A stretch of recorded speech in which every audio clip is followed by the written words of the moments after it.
17 days after the US launched a war to neutralize Iran, the Kremlin is collecting an extra $150 million a day in oil revenue.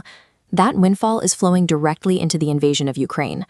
The campaign, known as Operation Epic Fury, was launched on February 28 to dismantle Iran's nuclear program and stabilize the international order. However, fighting closed the Strait of Hormuz. In less than 3 weeks, 10 million barrels of daily oil supply vanished. Panic set in immediately. Brent crude, the global benchmark, surged from $72 to over $101 a barrel in days. Washington's attempt to solve a regional security threat triggered the largest potential oil supply disruption in modern history, creating a massive strategic vulnerability for America. To see how this happened, we have to look at Russia's financial situation just before the American strikes. In late February, Russian Urals crude traded at $40, below production costs. Sanctions forced Moscow to sell at a $28 discount. The damage was severe. Oil revenue dropped 24%, leaving a $95 billion budget deficit. Half of Russia's oil companies were losing money. The sanctions architecture was working. It was effectively starving Putin's war economy of the capital needed to maintain the invasion of Ukraine. Then the war in Iran began, and the resulting price spike caused immediate political terror in Washington, D.C. The administration feared the global supply shock would lead to skyrocketing prices at American gas stations. For any incumbent government, high pump prices are a lethal political liability. The market reality was blunt. To keep prices down, Asian refineries needed heavy crude, the specific grade that only Russia, Iran, and Venezuela produce in volume.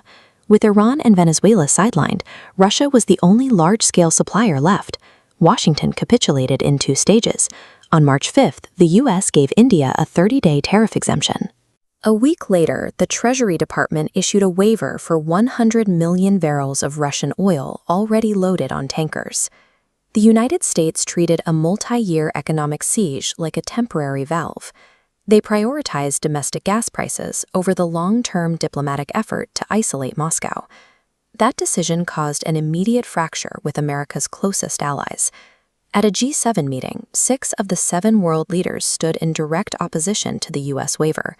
They argued that accommodating Russian oil would directly weaken the defense of Ukraine. But the sanctions regime has a structural flaw. Without the U.S. holding the line on shipping insurance and tariffs, the blockade essentially collapses. Europe cannot maintain the pressure alone. The waiver signaled a clear message to global markets. The West will always blink whenever energy prices rise high enough. By granting that relief, the architect of the sanctions regime destroyed its own deterrent credibility. Global buyers now see the rules as negotiable under pressure. In just 14 days, the financial ledgers reflected the scale of the blunder. Look at the inverted market data. Russian crude jumped to nearly $100 a barrel. The sanctions penalty vanished, selling at a premium. With the U.S. waiver in place, India's imports of Russian oil surged 50% in 1 week. That shift is handing Moscow an extra $150 million in daily revenue. Over a full year, that pace would generate $55 billion, enough to wipe out Russia's entire annual budget deficit. American policy panic has effectively converted a Russian fiscal crisis into a fully funded war chest. This financial windfall translates directly into physical destruction on the ground in Ukraine.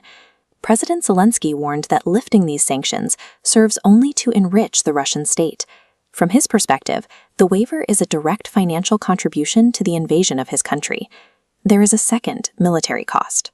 The U.S. has deployed Patriot air defense systems across the Middle East to counter Iranian missiles.